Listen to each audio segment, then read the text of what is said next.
Boom guys, welcome to 5280 Centtown. This is a property. We're doing a field day today. I'm taking newbies into this property, tell them how are we able to buy this property. It's a six bedroom, pre-floor, six bedroom property. We bought it from a real estate agent that had it listed on the market and they couldn't sell it. So I'm gonna do a case study, show them exactly how did we buy this property, how did we find it, how did we negotiate it, and also how did we fund it, because we didn't use our credit, no credentials, and guess what else? We didn't use our own money. So I'm all in, zero money out of pocket, and this property is gonna bring in about $7,500 per month cash flow. So stay tuned, let's go. Fire. Boom, boom, boom. Boom. All right, guys, so we're on the inside right now. As soon as you get in, look at that. Look how big just the entryway is. Here's the deal. So it's funny because, you know, Cooley was telling me right now there's a lot of people talking her out of certain markets because people go, oh, Atlanta is saturated, Ohio is saturated, Texas is saturated. There's no such thing as a saturated market. There is such thing as a market where you're not taking enough action, so you're not getting enough leads in order for you to be able to convert into deals. Look at this property. So right now you guys are walking in. My GC have already started painting the house, but if we weren't doing like, you know, a short-term rental to this house, guys, we don't have to do anything to it. I could have walked in here and with my family and move in it, and I don't even have to clean the flooring. The only reason this flooring is dirty right now is because my crew is working on, you know, painting the house, right? So why would a seller sell this house brand new? They just bought it like 1 year ago. So yeah, they just bought it 1 year ago. It's a brand new house, right? So why would a seller sell this house when they bought it just 1 year ago? And why was the real estate agent not able to sell a brand new house on the market? It was listed for maybe like over 3 months, I think. Right? The seller that used to live here went back to Texas. So if you're running away from Atlanta, look at the kind of deals we're buying. So come see. As soon as you walk in, I could literally move in here with my family if I wanted to, like legit, right? And this, guess what? This property already appraised for $490. I get it for, I think the guy owed like $430 on the loan. Already appraised for $490. This is Atlanta. People are flocking here, like people are migrating. I'm an Atlanta immigrant. I just moved here just a month ago, right? So people are moving here. That means in this area, great HOA area, the HOA have, the homeowners association, they have zero restrictions. What do you think this property is gonna be in 5 years? Let's say even if I was making $400 here, what is this property is gonna be worth in 5, 7 years? Right? So and with that being said, I didn't have to walk into a bank, show my credit, qualify for a loan, nothing at all. Where did we find it? Online on the MLS. It was listed for sale on the MLS.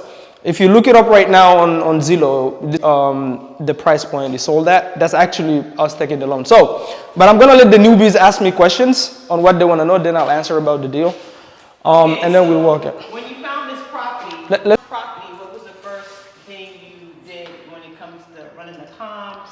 How did you select if you wanted to do finance, credit finance, seller finance? What was the options, and how did they go with the fact that you didn't have to use your credit to get this property? Meaning, what was the steps that you took to take action to get this property without using no credit? Well, really simple, right? Everybody's in the same market right now. What is the interest rate right now? 7 point something. 7 point something. Even if you have the best credit in the world, right now, if you want to buy your primary, you're probably going to get low 6. You will be really lucky to get a 5% interest right now. So interest rates are super high. So there's a lot of properties on the MLS not selling because the first-time home buyer, which is typically the one that buy houses every single year, the first-time home buyer cannot afford the monthly payments due to the interest rates, right? So there's a lot of properties on the MLS not selling, that's one. Also a lot of owners that own their properties where their interest rate is like 3%. They're in the middle where, okay, no, I'm not gonna sell right now. I'd rather, let's say even if hypothetically they have to commute to work, they would rather, instead of selling their primary, they would rather take that primary, turn it into a rental or Airbnb or whatever, keep the home and go rent near their job than sell it because they know they have a 3% interest. So you're in that type of market now. The person that want to buy cannot afford the monthly payments. We're going to go into the story. That's what happened with this seller because he just bought it 1 year ago, right? Now, when you know, everybody, like when Biden, was it Biden or who was printing the stimulus check? Who was it? Joe Biden. It was Joe Biden, right? Joe Biden? When he was doing so, yeah, when he was doing so, how many people got excited and went and bought homes they cannot afford? Like, look at this one. The loan we took over here is a FHA loan. Okay? You did a wraparound? No, we didn't do a wraparound. So we bought it subject to, meaning the seller, he has a FHA loan, he leave it in place. We take over the monthly payments. The loan stays on his name, we just keep making the payments. We transfer deed and title, we own the house.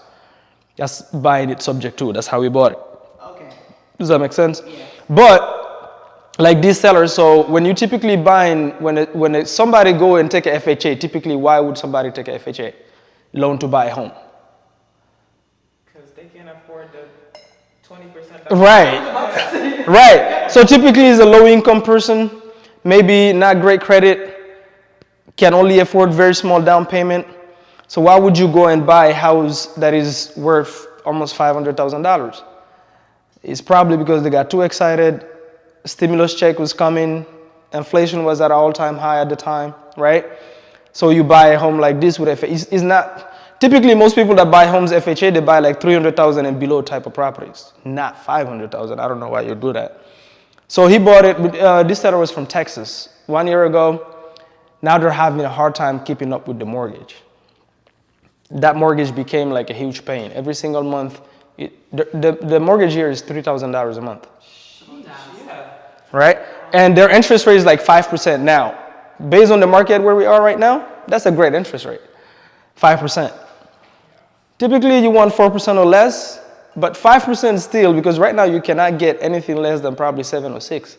So 5% is still decent, but for the seller, maybe it was too much.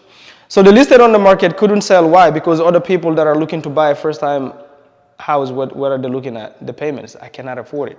So if they were to buy it from him, cash, they would probably get an interest rate higher, which is 6, 7. So their payments would even be higher than that 3. That's what I'm saying. Most people don't even have $500 in their savings account. Oh yeah, we had that conversation. Right? Okay. So this is why. So, but here's the thing. With the real estate agent, right now a lot of the properties we're getting from real estate agent is because also the real estate agents have one dilemma. They're not making money. They're not selling houses. They're not getting the commissions. That's how they live, right? That's how they make money. And so most of them, they're stuck with listings on the market, not selling. As an investor, what? You're going to call them and offer them. Let's say I call a real estate agent on this one and offer him, what, 30 cents on the dollar? Is he going to sell me the house? One, he can't because the seller owe more than that, right? If you were to buy this cash, you'd probably have to buy it at maybe 75% of its value cash. As an investor, I'm talking, as an investor. Right? Nobody would, I don't care how brand new the house is. Even if I'm keeping it, if I buy it, what is the goal of an investor if they buy the property cash? Typically, they want to refinance it and pull their money out. So a lender won't lend you more than 75% of this property's value anyway. So that's why you wouldn't buy it for that. So what is the realtor's solution? Sub 2, right? So that's how we get in a lot of deals right now is we come in, we say, hey, I'll give you that full asking and we'll take care of you. The real estate agent got paid, I think $10,000 on this deal. So he got paid on a property he didn't technically do his job because he couldn't sell it. Right. He should be thinking. Yeah, because you want repetitive business. So you got to make sense. Like there is deals right now. We have probably like 2 deals in Texas about to close with real estate agents involved. We're not paying them full commission. We're buying it creatively, but they had to adjust their commission from 10 to like around 7 in order to make the deal work, because it's like, okay, I'm bringing creative as a solution because nobody else can buy your property cash, not a homeowner, not an investor. So typically when you buy creative, you're buying it at retail, technically even over, if you think about it. Technically even over, because I'm taking over a loan. This guy bought it 1 year ago. Do you think this property appreciated that much? No, that means he has 0 equity. He's actually negative equity. Yeah, like how much does it cost to sell a home? If you list this house right now, how much does it cost to sell a home? Let's say he had it listed for 480. 6%. Actually 8%. 8% because it's 3% each agent. Right. That's 6. Then closing costs and miscellaneous, another 3%. So on average, a house is going to cost you 8% to sell. So if you list this at 480 and you sell it, let's say hypothetically you sell it, are you walking away with 480? Hell no. So I told you guys they owe 430. So they have about 50 grand. So by the time all the fees is taken out, they're probably, if they're lucky, walk away with 5 grand. If they're lucky. So how much did y'all give them? Yeah, that's all. So $10,000 to the real estate agent. And I think the seller got about 7,500 or some change. And then you had, so this lead came to my team through a new investor that doesn't really know how to structure deals and stuff. So they had to get paid too. So each one of them is 2 partners. They got paid $5,000. So each one of them so $10,000 to that plus the closing fees, blah, blah. So anyway, all in all, to close on this, we brought in $45,000 Okay. just to close, right? They were behind on the mortgage. They were behind. That's the thing. Pre-closure or anything like that? That's- Was it hitting? Huh? Was it almost near the pre-closure? Yeah, that's the thing. If a seller was already struggling, keeping up with their mortgage, and the lease with a real estate agent, and then it takes 3, 4, 5 months to sell, who's hemorrhaging the mortgage every month? The seller. While the realtor have it on the market, it's not the realtor that is paying the mortgage, it's the seller. So now, most sellers also, they vacate the house while it's listed. So now they're probably paying rent or a hotel, also paying the mortgage. So they gotta pay the mortgage even if it's empty, even if it's in the market. Does Wells Fargo care? Well, that's a lot of work. I mean, you do the credit thing. If somebody borrow money from Wells Fargo, If you don't pay, you already know. they don't care. They don't care is cats living here, right? So what happened is when we closed, they were behind, I think, 2 months. Because they were like, man, so they were pressuring the real estate agent to move this house. Like, we need a solution right now, right? Because I can no longer make these Was payments. it a motivated seller? Very motivated. Very motivated. Typically with these ones, the challenge is getting the real estate agent to get out of your way and help you talk to the seller. Because like the real estate agent is not the one who's hemorrhaging money on the mortgage. So sometimes they'll try to hang on because they feel like, no, I really want to make my $12,000 that I don't deserve, but it's not selling, but I'm just going to hang on because a miracle is going to happen and I'm going to get an offer. And so, but they're not thinking about their client who's paying $2,500, $2,000. I know a realtor like that in North Carolina. The client have the property on the market 8 months. That client is like, you know what? I'm going to go back to New Jersey and I'm going to board up all my windows and I'm done. I'm out of money. So most real estate agents, all they think is my commission, but the seller is hemorrhaging money every single month. He's not selling. And they don't want to listen to your creative option or let you at least talk to the seller and explain it. But with this one, he was open to it. So so first thing we did is this. When you're talking to a real estate agent, the first thing you want to address is their commission. You want to make sure they know they're going to get paid. Even though you're offering creative, I'm still going to take care of you. And the reality is you should, because you're looking to keep repetitive business anyway. If you, one thing about real estate agents, the ones that are actively using their license, which 99.9% don't even use their license, but the ones that are, once you close one deal with them, they will send you more deals. The credibility is there now, right? So he said yes. We talked to the seller. We understood, hey, this seller is actually they're about to go to foreclosure soon because they won't be able to keep up with this $3,000. So this wasn't a pre-foreclosure, it was about to be. I call it this, right? So the seller even wanted to sell, or he had great furniture here, TV on the wall, nice couches. He wanted to sell that for $10,000. Wow. It's because I said I won't buy it that he took everything with him. But they were that desperate. Guess where they're going back? Texas. Cheaper, right? I think Atlanta is getting more expensive than. But anyway, you were asking how were we able. So the number one thing is I don't care if you're doing cash or creative, is motivation.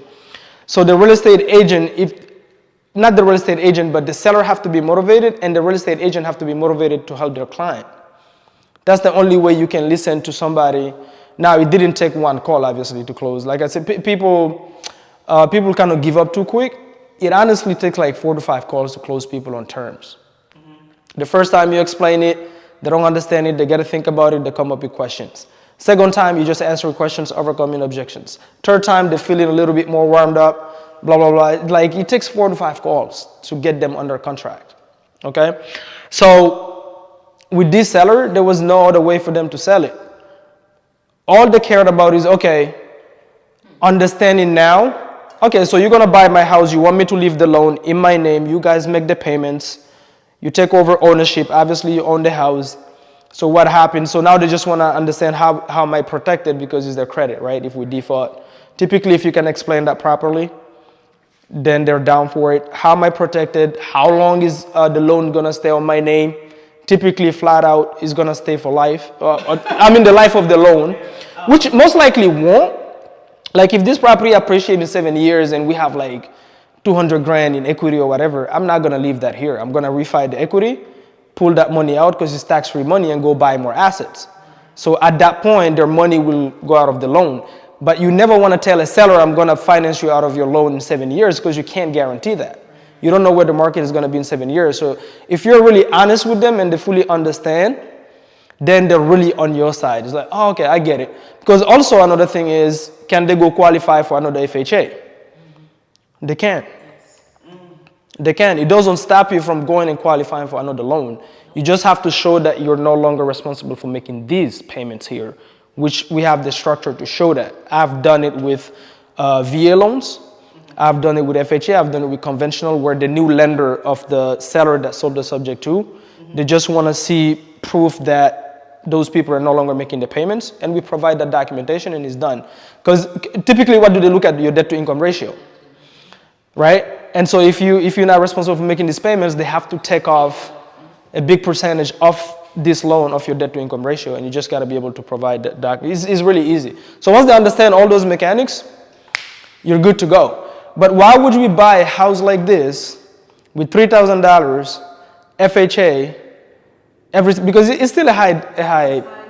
So a rent in this area, how much do you guys think this property could rent for as a regular rental? Looking at here, around here, 25. 25. So most people will go, why would I buy this? The payment is $3,000. I can only rent this for 20. So technically, as a rental, you're negative cash flow. You can't rent this house. It's crazy. Just recently, it was the other way around. It was cheaper to get a mortgage. Exactly. It was cheaper to get a rent. Yeah. So that's the crazy part about, that's the great part about creative finance is I'm not just looking at this as a regular rental. One, I'm looking at it as I'm getting the FHA loan I don't have to qualify for. Somebody already did it for me. It's 5%, still decent. Even though it doesn't work as a regular rental, but I got to think, okay, can this work as a midterm? Can this work as renting by the room, for example, like, pad split model or rooming, whatever. But there's so many different, can this work as an Airbnb, whatever. That's what we looked at. And as a midterm, when I say midterm, meaning it's going to be Airbnb and traveling professionals. So we list it on multiple platforms, and you get whatever booking bite first, you take it. So this house is going to bring about $7,500 per month, easy with that. My first option was to finance it, but I changed it because I'm looking at the location. Atlanta just keep going up. The migration, people just keep flocking here, so that's going to raise prices up. So my question to you is, how did you come up with 75? That's just an underwriting process. So for example, the same way if you were to offer cash, you have to compare the house, right? Look at same bed, same bath. You do the same thing for midterm Airbnb. You basically compete with property around it. What are they doing? So we have an apple-to-apple house, like this one in this area, doing about, I think, $8,000 or so a month. So we can be conservative around $7,500. So, What is the occupancy? The occupancy rate, typically we stay around 70%. Just to be very conservative. Yeah. So one, the benefit of because when you buy creative, you're buying the debt. You're not buying the house.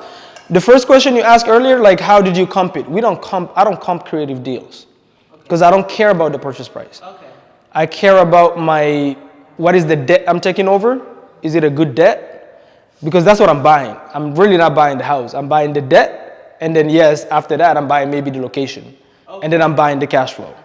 So I'm looking You at. always have to look for the comps, is basically what you're saying. Yeah, I cannot gaze at it, but I don't care about it on a creative finance deal. If you know how to work around it and make that cash flow in the creative way. That's all that matters on creative. Gotcha. So I just care about how much money do I have to bring to the table to buy the debt and own the house. That's the entry fee that I think we talked about last time. So like that's all I care about. So if I can get that as low as possible, typically we want to be at 10% or below max. So let's say the purchase price is 430. Typically my entry fee, I want it to be at 10% of that number or less. Right? Around that range. So we spend 45, we're there, and then we're gonna spend another. How did we fund it? Private lender. So the lady that is lending here, she's using a 401k that she has. She turned it into a self-directed, and we're gonna spend, after everything is done, we'll probably be all in like 70, either 73 or 75. So she brought the money to do the deal. So we use that money to pay the 45 to close, and then we're gonna use that money for reno and design and furnishing. You know what I mean? So for her here, she's a funding partner here. She's not typically you can get that. That's another thing also that you guys have to understand about real estate. The hardest part is the deal, not the money. People will gladly hand you the money for 10%. Oh, I have a whole bunch of people now. Exactly. So the hardest part is the deal. Most people don't understand that. But she came in here and she's a fund, so she's gonna own 40% of this property. So she has ownership, not just a Yeah, because she came as a funding partner. She came as an equity partner. Come with the percentage that she owned 40%. Like how do you The way I do that? Yeah. Well, one is $73,000. It's a substantial amount. Second, if you come as an equity partner, you gotta be comfortable leaving the money in a little bit longer. So it's not gonna be a 12-month thing. It's probably 24 months. I'm talking about the money. Like leaving it in and forgetting about it because I'm not gonna like flip this property tomorrow, nor am I going to refinance it tomorrow, right? So the way I calculate it is we negotiated the deal. You didn't have to talk to anybody. We're doing all the work. If you don't want to know, like right now, this paint, right? They have to fix the paint. Like I came here. If you look at the wall, like if you look from here, can you see those? You see that, right? Yep. Okay, there's a lot of them even here. Look. So they have to fix this, right? Okay. So do you think the funding partners knows? She's just the person that is funding. She doesn't want to be. Yeah. No, if you want to, you can. Yeah, if you want to, you can though. I'm just saying you have more leverage. Like she can call me right now and say, Mamadou, can I go and walk with you and see? I will because she's giving me money. She have more leverage. She can get all my time she want. But I'm saying like she don't have to do anything. And then management, we do that in-house. We have in-house management. So she's just passive, if that kind of makes sense. So the way I come up with the 40% typically is one, because I know with her, we're gonna do more deals because she have more funds. So I look at the person. A typical person that I don't know, I'm probably giving you 15%. And that's way more than if I'm giving you equity at all. Otherwise, I just rather interest and that's it. You're just my bank and I give you a return. But I look at, okay, can I buy more than one deal with this person? Right? Because when you're doing an equity partnership, it's almost like getting into a relationship with the person. So you gotta like the person, right? That's the thing about that as well. And then they have also more funds to bring because they feel like they're building with you. So you guys will do more than just one deal. Does that make sense? So how I came up with the 40%, I know for sure the in-house management, we're gonna give them at least 10%, right, for management, and then the other 50% goes to my company, and then she get the 40% because she can stay longer. So I don't have the pressure of like, oh, I have to refinance in 12 months, replace that lender. I don't have that pressure. I can, but I don't have the pressure. Now the goal is always to get the equity partners principal. That 73 is always, the goal is always to get it out as soon as possible, as soon as we can. Reason being because we can take that money and go buy more asset. So I'm not looking neither to keep it for 7 years, but we do have the option if, let's say the market just keep being a shit show like this, I don't have the pressure to refinance the person because they're a partner, not a bank. But if he's a lender and you're just giving them 10% and you guys agreed 18 months, it doesn't matter in 18 months there is a crash. They want their money out, right? and now you're stuck, right? So do you guys want to walk it or just a little bit more questions and we go? Okay. Last question before. So in, let's say whatever time, 2 years, you're going to refinance and she's going to be a partner again on the other deal. The 70%, when you pull it out, you're going to do another deal with her? Yeah. And we'll do more deals already because she have more funds. That's what I'm saying. And also, even when we refinance and give you back the 73, you still retain your equity in here. Like I've done deals where like I own some Airbnbs in Virginia. My lender there is a nurse, right? He's just trying to replace his whatever. So the reason I gave him equity is because he's willing to stay longer. But like he brought in the first property, he brought in $80,000. So we started with, I think it was 40% or 45%. Then when we took the money out, gave him the 80 back, then he went down to 30%. But he still retained equity, even though now he has zero money in the deal, right? So you can be creative with it. How do you get the trust between you and the person that's helping you fund any property? Like the lady here. The first time you did a deal. The first time? Like how do you gain that trust? How do they trust you to give you $80,000, Oh, well.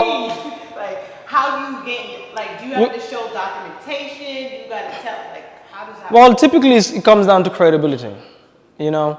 So I'll tell you you asked the first time, right? So not like, because right now I have experience, so like I can show you anything you want. But my first private money I ever raised was $75,000. And I had, when I say zero experience. It was on a subtail. You guys know what a subtail is? Okay, a subtail is when you buy a house subject to, but you flip it. So you take it retail. So subtail, sub to retail, subtail. It's just a wordplay, whatever. Pace made that up. But I had a subtail, and I was new. At this point, I had just wholesale deals. I hadn't even kept the house yet. But when I get that deal, I decided, because for me, I'm a monkey see, monkey do person. Let's say I wanna know how to flip. I don't want you to show me the fucking course. How can I get into? How can I get into a deal? Go walk the project, see how it's going, talk to the GC. That's how I learn. So I decided when I got this house, it was almost a turnkey. It was also a pre-foreclosure, probate pre-foreclosure. So when I got it, I'm like, you know what? This one I'm not wholesaling it. I'm gonna keep the house and I'm gonna be part of the flip. I just didn't know how I'm gonna do it. So what happened is I found one person that says yes, like they know me, that's a friend of mine. Then they backed out the day of the closing. Like we were supposed to close at 2 p.m. And he got scared. He's the typical 9-to-5er. I'm so scared of my money that I just keep it and I look at it for years and I just keep losing money, but I'm scared to lose it with somebody else. It's just a weird dynamic. But he just backed out. He texted me like around 12. Bro, I'm so sorry, I can't do it. And I started my real estate career in my brother's basement. So I sit in the basement, I text my brother, I'm like, what the heck am I going to do? The attorney is calling me, the closing is at 2. They need the address. Yeah, they need the address for the notary, right? Here's how things work. I think sometimes the universe, like if you don't give up, it just opens doors. At this point, up to this deal, I had already been struggling for 8 months. Never gave up, then got my first 2-3 wholesale deals. And I started posting early on Instagram with my Android. I was just posting, right? I didn't even know how to post. If I'm walking the property, I'm posting it, blah, blah, right? That's what helped me. I think the universe was just like, here, I'll show you that you've been putting in the work. Because I got a DM from a realtor from Philly. He said, hey, I have somebody in Maryland bugging me to get him a fix and flip, but I'm not licensed in Maryland. That was the same day? Same fucking day. Within those 2 hours, somebody just called you. No, he DM'd me. DM, yeah. Okay, this is after I text my brother, say how am I gonna get this money? Because I had money in my bank account because I wholesaled. I think I had about like 50 or so. But I didn't want to use it. Like I just wholesaled. You were the OPM. Yeah, no, I didn't even know what OP, to be honest with you. For me, I was thinking JV with somebody who's experienced because I just wanted to have the fix and flip experience. That's all I wanted. I didn't even want to, the money I didn't care. If this guy was like, I'll give you 5,000, I still would have done it. I just wanted to learn the flip process so that next time I get deals I want to flip, I have the experience. I can do it. That's all I wanted. Okay, I wasn't caught up on the money. So he DM'd me. I'm like, okay, I could talk to the guy. I'm active in Maryland. Mind you, this realtor been following me, never liked my post, never commented on my post. He's just watching my stuff. So he gave that guy my number. That guy called me. We talked about maybe like 1 hour, 45 minutes. That's 1:30. Yeah. And that attorney just keep hammering my freaking email. Location, look, I'm like, hey, just wait. I'm not at the house, blah, blah, whatever. So I talked to that guy. And he was like, hey, I'm looking for blah, blah, blah. And I'm like, listen, the way they used to buy properties, him and his, so he's a day trader, like, is it option trading? Mm-hmm. He does day trading and he works for the military, okay? And so he doesn't have time, but he's linked up with a GC, which is his childhood friend, and they go to the auction and they bid on houses and they flip them. That's been their business model for the longest. Here's a challenge with bidding on houses at the auction. You have to buy it without seeing it.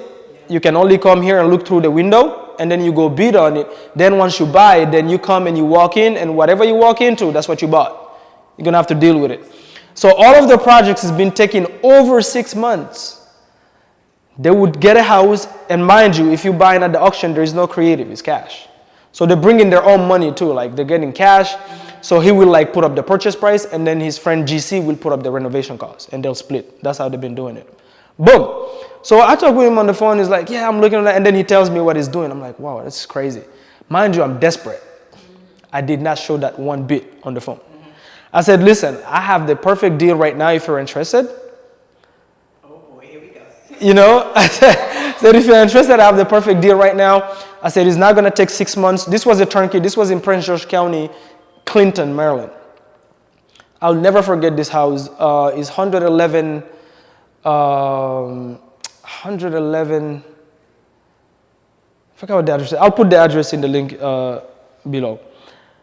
But I said I have the perfect address, and I sent him the Zillow link, the pictures link, because I have it on the Google Drive. I said, this is the house, and this is the, I want to, like, there is meat on the bone, because at the time when I got the property, the seller owed like $278, and everybody on a cash offer was offering her like $250, $240. All this seller wanted is $5,000 to go back to the Philippines. Her husband just passed away, and she's been taking care of him for 17 years. Like, he was bedridden. She couldn't even go to the neighbor's house. Oh, wow. And now she was like in her 70s. I still have I gave her the dirt from the backyard to take with her in the Philippines. But anyway, so I tell him I have and then I tell him about the deal. And I said, listen, mind you, this is creative. This guy never heard of creative. I said, I have this property right now, and here's how I bought it. So I explained to him what subject 2 is. Boom. He's like, hold on. Backtrack. So you're telling me that you just bought this house, and he could see the pictures. When I say turnkey, meaning all he needs, because typically when they do renovations, when they buy it at the auction, they have to do gut job. When I say gut job, you got to rip all this shit, right? Okay, there you go. This house, he can tell, man, just kitchen, just light reno. It needs everything, but it's light. It's kitchen, flooring, very straightforward. $278 is what she owed. We're giving her $5,000, paying the closing cost. And this house, we sold it at the time, we sold it at $420 or $425. Right? So he's like, okay, backtrack. So you're telling me that you can buy a house, leave the mortgage in place, and you own it? The concept alone was like, yeah, he was tripping in his head. So I have to re-explain subject 2 like 3 times. Okay? So right out the gate, I already had value. Can you tell him something He doesn't know. And then another thing I tell him is the money, I don't know, because I don't do fix and flips. So I tell him I don't know what it's going to cost, but I think it's going to be 50. How did I know it's going to be 50? It was actually over 50. But how did I know it was going to be 50? Because I asked around. In Facebook groups, I used to reach out to people more experienced than me, so I tell him, one of the guys, his name is Brandon, he looked at the pictures, he's like, oh, I think it's going to be 50K. So I just went with that, 50K. And he looked at the pictures, like, no, this is going to be a little bit more, but it's still, okay, so you're telling me also after that, all I have to do is to bring the renovation money? And he was like, okay. He was like, done. That quick. Like, that on the call right there. And here's why I think this is God, because I don't believe in the universe bullshit, right? Here's why I think this is God. This guy is from my country. He's Guinean. The realtor is Guinean. Oh, wow. The realtor at the DME is also Guinean, right? And when I was talking to him on the phone, he gave me his name, but he didn't give me his full name. He said Lamar. You know how Fulani sometimes when the name is complicated, they make it American. Oh, okay. And then after we talk about back home and stuff, and I ended up finding out he's actually my older brother's childhood best friend. So they went to school together. Wow. Right? That same day, guys, he literally wired the closing money. I closed that day without no paperwork. I did the paperwork with him after the closing. We did the joint venture. So I explained to him we're just going to do a joint venture. We're going to be 50-50 partners, already secure. So this is like almost me already going and securing $278,000 loan on the property already for them. Right? Because otherwise they're going to have to go to hard money and get that. Which this is, I think at the time she had a VA loan. Yeah, it was a VA loan because the guy was military. Very low interest rate, not even 3% interest rate. So the monthly was like change, right? He wired the money. And then the next day we went with his GC and we ended up finding out the house needed like $75,000 worth of work. And I told him exactly, I said, I just want to learn through this process. And that's my first fix and flip. That's how I started learning how you manage GCs, the delays that happens, the miscellaneous, blah, blah. Every day I was there. It was like a 1 hour, 30-minute drive. But that was that was the first person that trusted me with their money, basically, Cooley. And why did they trust me with the money? Because I had value. I brought value to the table. People are not just gonna come and do deals with you and just not gonna, especially as a newbie. If I'm new right now and I want to do a first fix and flip, or I want to do a first buy and hold and have zero credibility, somebody's not going to trust me with their money, I'm just going to leverage somebody's credibility. So let's say I have a fix and flip right now and I had zero fix and flip, but I have it on the contract, the property. And I know people with money, but they're like, yeah, well, we never see you do real estate. I'm not going to give you 60,000. I'm going to go to Cooley and say, Cooley, how many fix and flips have you done? Oh, I've done 10. Okay, great. Do you mind partnering up with me here? You'll be my partner. Now you go to the money person, you say, this is my partner on the deal, this is his experience, this is what we're going to do. They're going to go through you because they know you, but they're going to trust him because he knows what he's doing. This is what people don't want to do. They just want to do it all themselves, and why would you trust somebody that never did nothing with $50,000? This is the same thing if you want to keep a buy and hold. You don't even know how to clean your own bathroom, right? You don't know what a hard look like. I see a lot of newbies do that. Oh, I need a private lender, Mama. Do you know how I find a private lender? I said the way you find a private lender is by having experience, which you don't. Why would I give you $50,000 to keep a house? You don't even know how to clean your toilets. That doesn't make sense. Why don't you partner with somebody experienced that knows how to manage? It comes with responsibilities. That know how to manage the property, but also have funds in their bank account. If the toilet leaks, you don't even have $100 to pay the repairs, and you want somebody to lend you money. That's the challenge. So if you don't have experience, go borrow somebody's experience, make sure they get paid too, and then leverage them. That's what you do. So that's what I did in the beginning. I leveraged Pace Morby's credibility, which he allowed me to do. Anyway, it's 3 floors. We can walk it really quick, and then we're completely done.